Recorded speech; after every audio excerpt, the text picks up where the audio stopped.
They called it the railroad, but for many who escaped bondage along the Atlantic coast, the most reliable passage was not rails at all, but water. Imagine a network running beneath the surface of public knowledge, a maritime underground railroad that depended on charts, timing, and the secrecy of sailors. This is the story of how enslaved freedom seekers, Black Harbor pilots, sympathetic mariners, and abolitionist societies turned coastal tides into a pathway to liberty.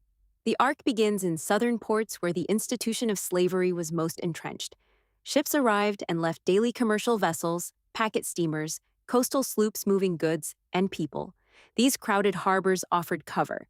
Enslaved individuals seeking freedom learned to read the rhythms of maritime life: the bell of a steamship at dawn, the specific tugs of a cargo line, the sheltered inlet where a rowboat could slip unnoticed. They could not simply walk away. Their survival depended on concealment, on blending into the bustle. That meant passing as crew, as stevedores, or as passengers with forged papers. But most perilously, it meant trusting a small, disciplined network of people who understood the sea. Black Harbor pilots occupied a crucial place in this story. These pilots were expert navigators who knew the shoals, currents, and tides by memory. Their knowledge was technical and local. Where a channel narrowed at low tide, the direction of the undertow around a point of land, the safe routes through a fog bank.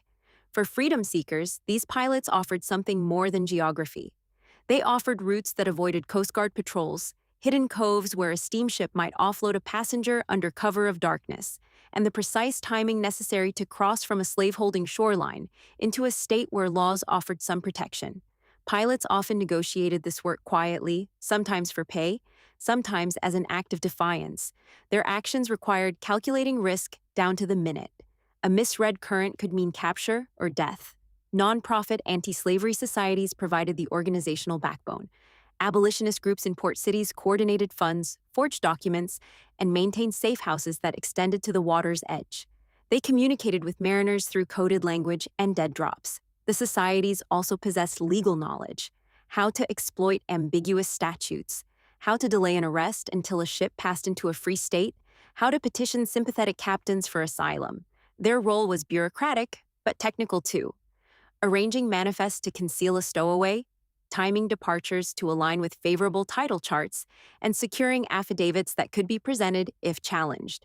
Disguised commercial steamships were perhaps the most remarkable instrument of this naval resistance. Steamers followed regular routes and schedules, making them the perfect cover. A steamship stopping at multiple ports could conceal additional passengers within cargo holds, steer into an obscure inlet at night, or take a circuitous route that placed a freedom seeker beyond the jurisdiction of slave catchers. On a smaller scale, rowboats and skiffs did the final dangerous work: short hops from shore to ship, or silent runs between coves. These small craft required physical stealth and exceptional seamanship.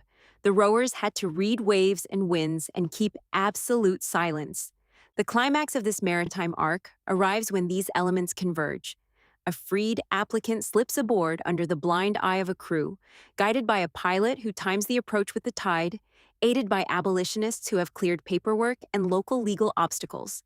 The steamship pushes north, boiler hissing, its manifest unremarkable. For days, the fugitive listens to the steady rhythm of the engines and the slap of waves, each nautical mile a crossing of danger into hope. Their arrival in a legal haven, Massachusetts, New York, parts of Canada, was not merely geographic.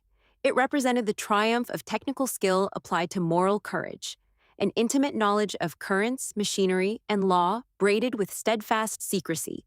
The naval mechanics of the Underground Railroad reveal a mode of resistance that was at once mechanical and humane. It was engineering in service of liberty. Charts rewritten into escape routes, engines co-opted into sanctuaries, and a coastline transformed into a corridor toward freedom.